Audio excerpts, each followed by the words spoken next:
Well, nagpapasalamat tayo sa mga pinuntahan natin na Malabon, Navotas, sa Caloocan, mamaya. Actually, part naman nila na nadaanan na rin namin, part ng Blooming Treat, and then mamaya, diretso rin kayo ito, Manila, and then Quezon City. Kaya sa lahat ng mga sumalubong sa amin, sa napakainit na pagtanggap nyo po, maraming salamat at nagpapasalamat po kami ang buong cast ng Walang Matigas na Pulis sa Matinik na Misis. Ito po yung last episode natin tomorrow. Naka-3 season na tayo. At yung mapapanood nyo bukas, sinisiguro ko po, hindi po kami mapapahiya. Dahil yung pinakamagaling na car stunts na ginawa sa Pilipinas, masasabi ko isa na to sa pinakamatindi yung mapapanood nyo tomorrow. Yung pinatalon doon sa may ilog at may tao sa loob, no? Even kasama yung nando sa ibabaw ng kotse. Talaga yung mga stuntman natin, stunt car driver, napakagaling. Kaya masasabi ko, iba talaga ang Pinoy. At napakagaling din ng ating director na si Direk Enzo Williams. At pinabilib ako ni Direk. Kaya I'm so happy.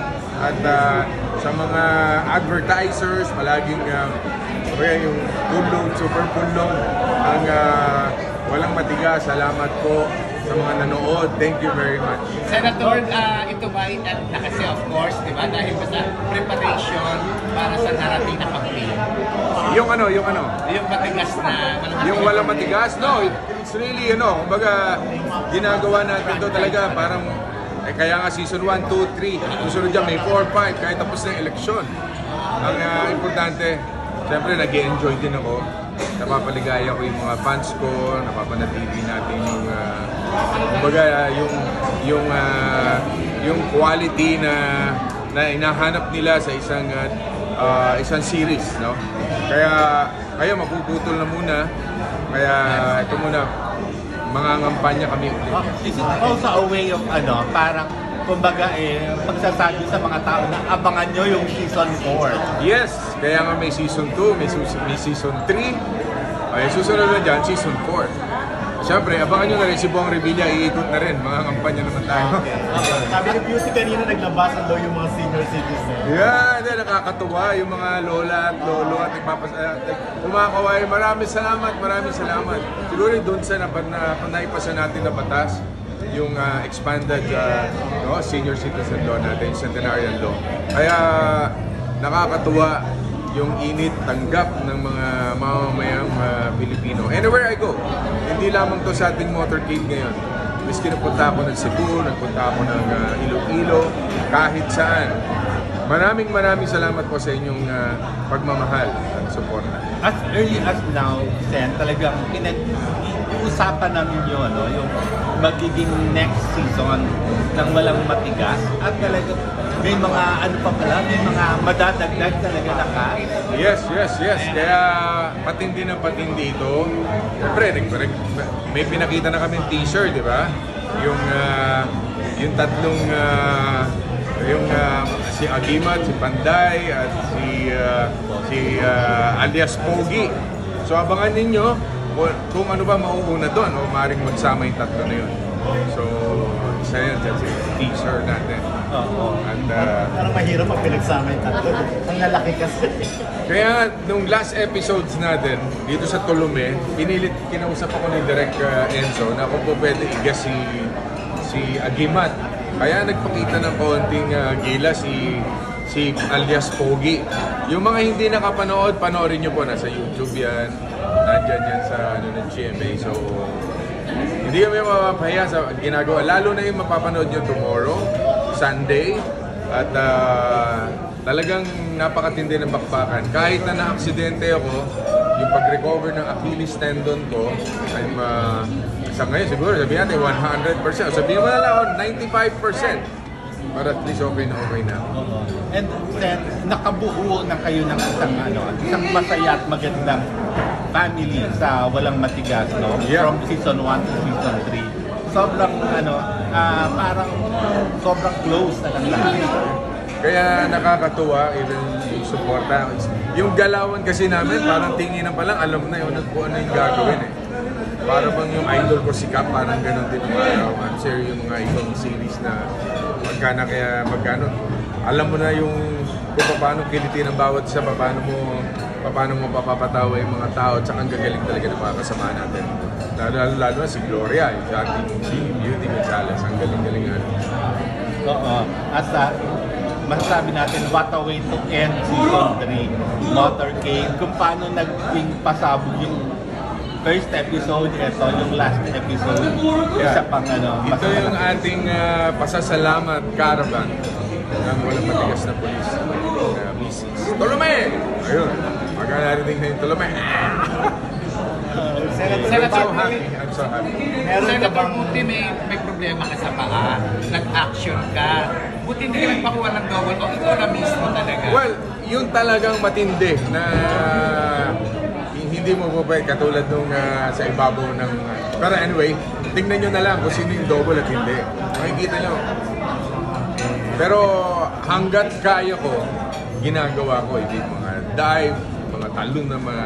Basta't kaya ko, wag na talagang delikado na talagang malalagay tayo sa alanganin. Pero ganun pa man, because of my experience, no, yung mga nagawa natin dati.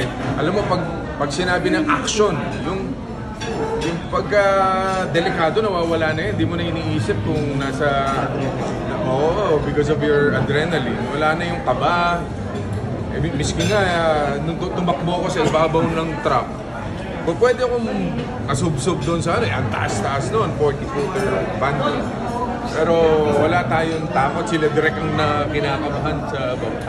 Pero wala, panoorin nyo po, itong tomorrow, and then kayo ang humusga kung paano po natin ginawa itong walang maliban. Ayan! Ayang araw. Buti hindi ka nauntog. Sorry, kailangan ng visa, pasensya na. Vicky, how was kamusta yung motorcade? Sobrang masaya po.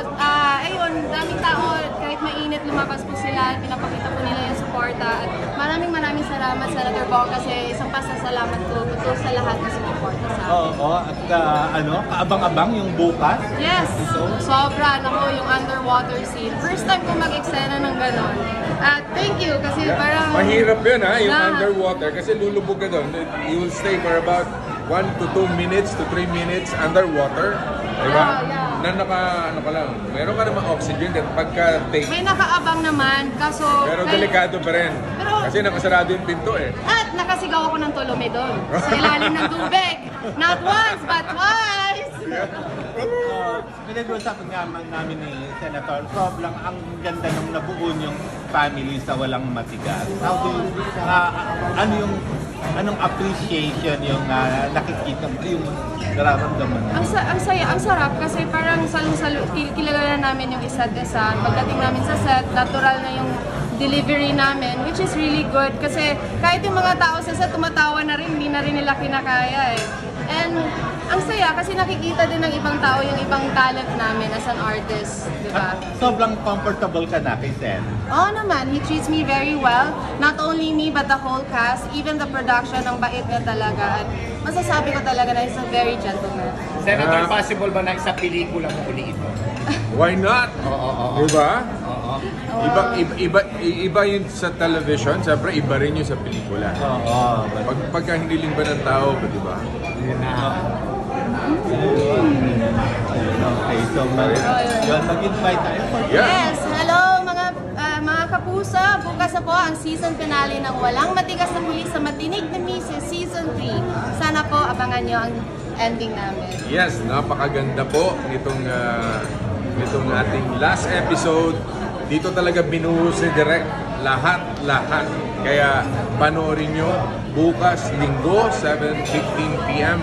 Kaya Yes! thank you nga pala sa lahat ng mga sumusuporta at sa lahat ng mga sumalubong sa amin sa kalye. Thank you very much. Maraming salamat po! Beauty, Love you ano all. reaction mo at ang feeling mo nung sinasalubong kayo ng mga tao dito sa Karosa? Ang sarap, saya. Hindi nga ako napagod eh. Feeling ko mamayang gabi bagsak ako. Doon ko na maramdaman. Pero kanina ang saya-saya lang talaga. Parang habang kaya ko, gusto kong gawin siya. And kung i-invite ako ni Senator Bong, sasama ako. Kasi it's my way of saying thank you to all the people na who support me as in our show.